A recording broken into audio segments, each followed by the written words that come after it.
knows this to this day, but I'm literally 30 pounds heavier than I was. I'm definitely opening up about some things that I've never opened up about before.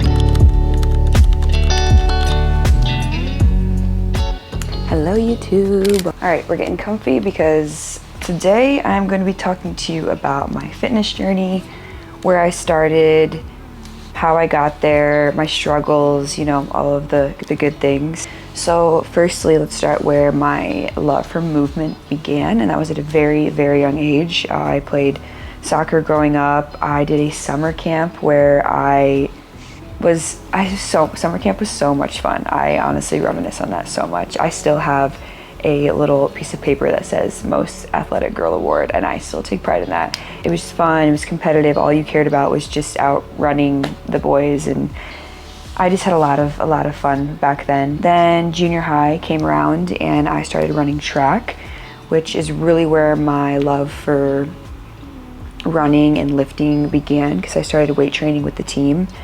I loved track. It was a huge part of my life. I ran Drake relays. I was the only freshman. I had a school record. It literally was so much to me, and I had a lot of fun with it while I was fully dedicated to it. But just like every other girl in high school, I started developing these insecurities and these self-image issues, which led me to have a eating disorder. Anorexia to be exact, and it really destroyed me. Not to be dramatic, but I ended up not running my senior year of high school because I literally was skin and bones. I think I was 106, 107, 108 pounds, and just for reference, I'm 138 pounds, 140 pounds, and I'm 5'7", so I'm literally 30 pounds heavier than I was at that point in high school. And it was just the craziest thing. Like, I would look in the mirror and still think that I was big. I've always had an athletic build, which back then I thought was a negative thing, but the more I progressed in my fitness journey, the more I was realizing how grateful I am to have the body that I have and the genetics that I have. So that definitely helped play a role in my fitness journey. But yeah, I would literally go to my grandma's, and I don't think she even knows this to this day, but it was harder for me to talk to my family about it than it was for me to talk to my friends. So anyways, I would go to my grandma's and I would tell her for lunch, and I would tell her that I ate lunch at school, but I didn't eat lunch at school. I just didn't want to eat, and I was afraid of people knowing that I wasn't eating at all, or I was eating as little as possible. Because I thought eating as little as possible and running on the treadmill and doing abs is what was going to make me get the dream body that I was striving for, apparently. And that is when I really started feeling lost and disconnected and very unsure if what I was doing was actually the right way and like the right thing to do. So fast forward, I get on Instagram, get social media, I see women lifting heavier, eating more, and I'm like, okay, I think these ladies are onto something. So I started doing that. I started tracking my calories. I actually was drinking a mass gainer, if you guys remember that.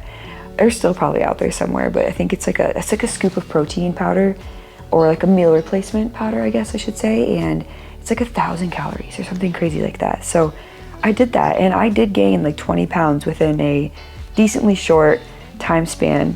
Obviously a lot of that was fat too. It wasn't just muscle, but I was lifting heavy. I was doing the things that honestly I'm still doing today. But I had to go through the period of not eating and being afraid of food to get to where I'm at. So I wouldn't rather have had my story any other way. But I'm definitely opening up about some things that I've never opened up about before, just in hopes to help inspire and motivate people that are in the same space that I was in to find ways to get out of that space, because it's very toxic, unfortunately. I just like many girls in high school, and men too, but I was very insecure. I just had a lot of insecurities. I felt, since I was so good in athletics, I felt so much pressure all the time, I think, and that definitely carried on into my personal life and just like my day-to-day life, I always felt like I had to be the best, I had to be a perfectionist, and it gets really exhausting, and I still feel that way sometimes, but I'm definitely working on it day in, day out. I'm doing the work and I'm trying to grow out of that, but it takes time. Like, just like anything, just like my fitness journey, it takes time. The mindset is honestly probably the hardest part about it all. So now, just to share with you some things that will help you grow and help you gain the muscle and help you get to the body of your dreams. 1, protein, food. It's the hardest part, but it's the most important. Aim for 0.8 to 1.2 kilograms, or excuse me, grams of protein per pound of body weight. That's a lot. So if I weigh 135 pounds, I'm gonna aim for at least 135 grams of protein, maybe a little less, maybe a little more, but you wanna be somewhere in that realm. Have protein in every meal, prep your proteins. That's my biggest piece of advice when it comes to that. I do 30 grams of protein right away in the morning. I think that's super, super important. And it sounds boring, but just eat the same things. Find something that works for you, be consistent with it. 2 is programming. Simple, effective, straightforward. It doesn't need to be anything crazy.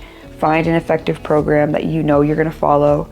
A lot of people overtrain, which is something I talk about, and a lot of people undertrain as well, which that comes to the intensity of the exercises, which I'll talk about next. But you just gotta be consistent with your programming. You gotta hit your workouts week after week after week. Otherwise, how can you expect to see the results that you're looking for? You don't need to be super creative with your workouts. That time and time again, these new workouts come and people just keep saying, hey, just stick with the basics and focus on progressing in those. Find the basics, your deadlifts, your squats, your hip thrusts, your chest press, like those compound lifts, and progress in those. Make sure you're resting enough between sets and you're trying to hit each set with the same amount of intensity as the last. And lastly, which is the most important for me, which maybe I should have put this number 1, sleep. Please, for the love of God, get your sleep. Do a nighttime routine. Take magnesium, do whatever it takes healthily, do the healthy options. Figure out what it's gonna take for you to sleep well throughout the night. A lot of factors go into that, so honestly I can make a whole nother video on that, but focus on your sleep. If you're doing all of these things that I mentioned and you're still not seeing the results that you want, you need to look at the sleep then if you haven't yet. So yeah, that one is just super, super important. Thank you so much for watching. If you've stayed this long, I greatly appreciate it. I'm also an online coach for those of you who do not know. So if you are looking for more in-depth programming or more in-depth advice, and honestly, even if you have a question, like message me. I'll leave my email down below. Otherwise, Instagram would probably be the best place to reach me. So yeah, if you made it this far, again, thank you so much for watching, and I will see you in the next one.